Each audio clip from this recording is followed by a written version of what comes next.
Thank you so much. Thanks for everything. And I wanted to ask a question just about approaching life through listening and working with all these ideas. I tend to approach life in one or two ways. One with the idea of walking towards what I'm desiring. From that approach comes a lot of to-do lists and focus. And the other way is the idea of the cork in the water and going with the flow and not writing the to-do lists and just... Yeah. And so I tend to go back and forth. And well, that's a productive way to do it. Sometimes one approach is more satisfying in the moment, and sometimes the other approach is more satisfying in the moment. This is the way we would play that out if we were standing in your physical shoes. The other day, Esther was doing a focus wheel, which is a process that helps you to focus on what you want, and it's also a process that cleans up energy.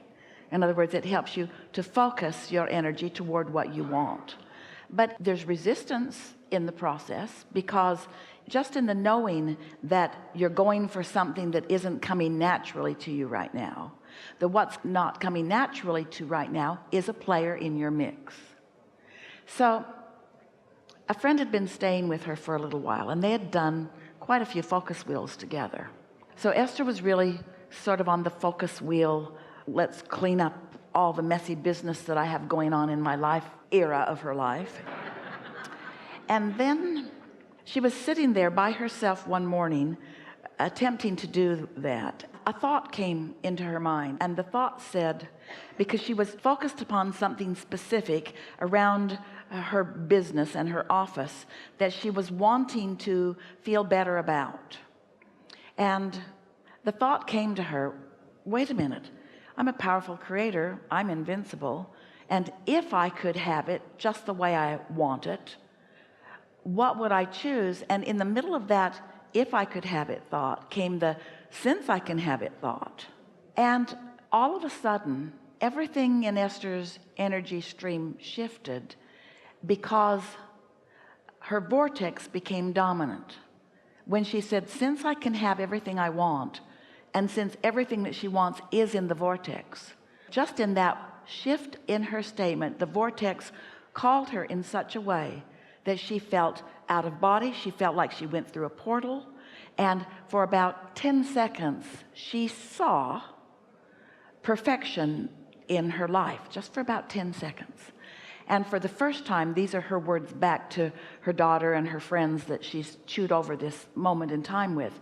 For a brief moment in time, I knew, she said, I knew what Abraham's been saying all along, that one who's connected to the stream is more powerful than a million who are not. She felt the power of the utter releasing of resistance. So what we're getting at with you is sometimes if you've got resistance and it's in your face, it feels like the only prudent thing to do is to work on releasing the resistance. But in your effort to release the resistance, in other words, think about it.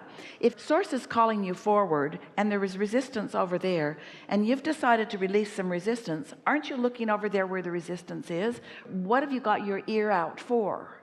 And so even though we've done lots of focus wheels with lots of people, and we really respect the shifting in energy that so many of you do with it, there are times like today when we really want to say to you that if you can just let go, that your inner being will take you in the direction of where you want to go.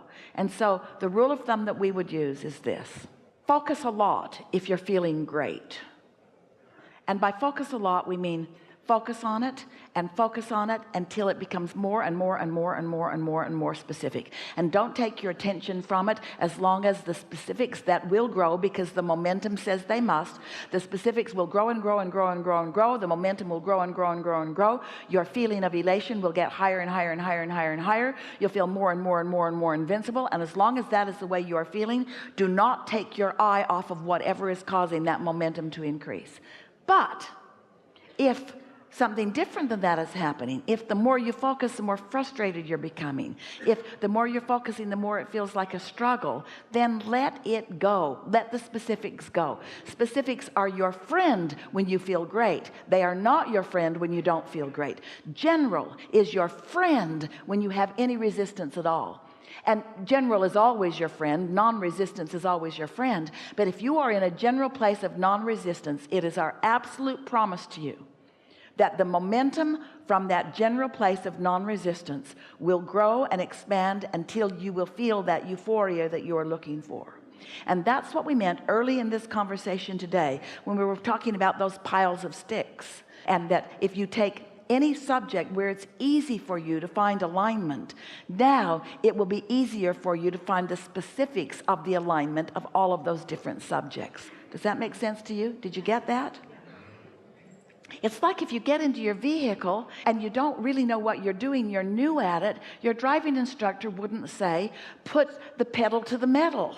You're too young to even know what that means. Your driving instructor would not say, give it all the gas you can give it. Your driving instructor would want you to get a feel of the car and to know that you can guide it, and for you to know that the car will go where you point it and that you have the ability to guide it, and would never ask you to go faster than your ability to maintain your balance there.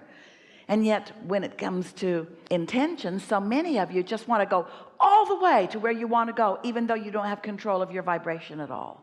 And if you don't have control of your vibration and you're focusing and talking and studying and getting together in groups, you are increasing the momentum in the opposite direction of the well-being that you're seeking.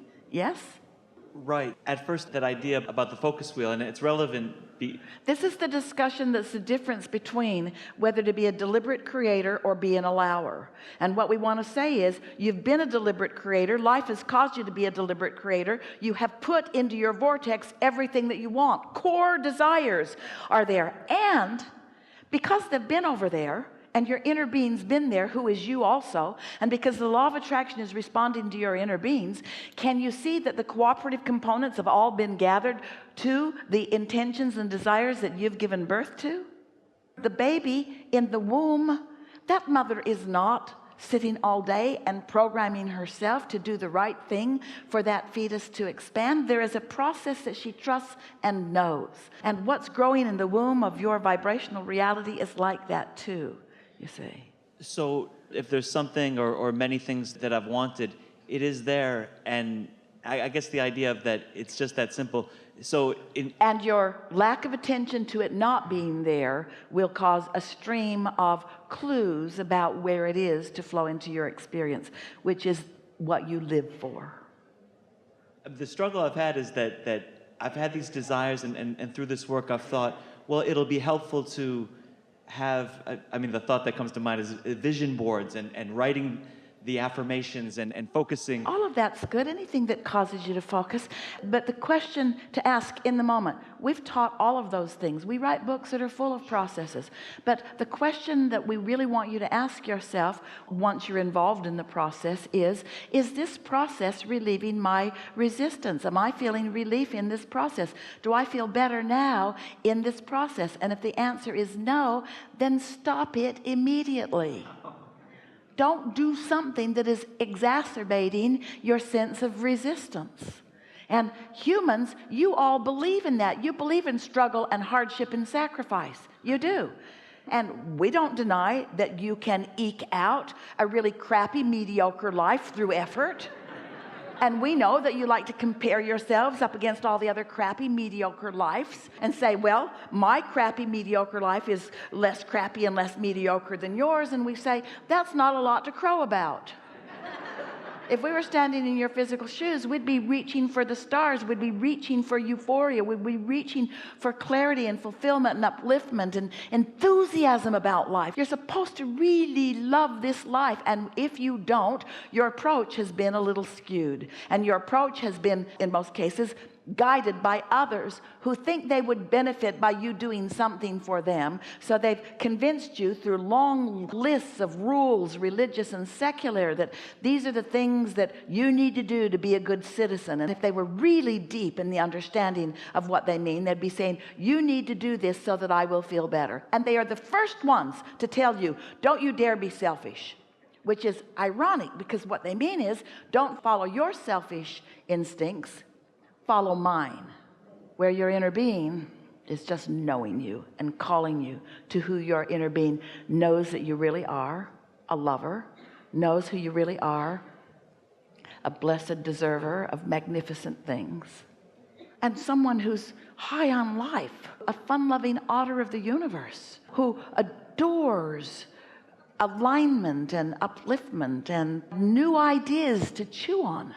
And heading to that place, to have the freedom to, maybe it is a focus wheel, but other times maybe it's something different. You're so free you can choose bondage.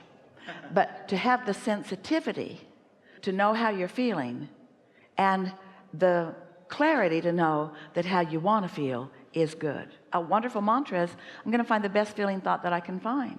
And you don't do that. Often you're looking for the most interesting thought, or the thought that will stimulate the conversation under these conditions, or the most descriptive thought, the thought that justifies where you stand the most. But when you're really looking for the best feeling thought that you can find, it puts everything into proximity that will help you. We know that as we play with youth over time, and we're talking about the years that we've been flowing through Esther and the analogies that she has discovered that are vibrationally accurate to the vibration that we're offering. In other words, we're not whispering words into her ear, we're focusing vibrational intention. And because she's in sync with us, she's interpreting that vibrational intention into stories and things that she has lived and things that you might be able to pick up on and feel the resonance of for further understanding. So over time, over these years specifically, we'll talk about those because that's what's happening now. We say to you, you're the creator of your own reality. And at first you like that idea.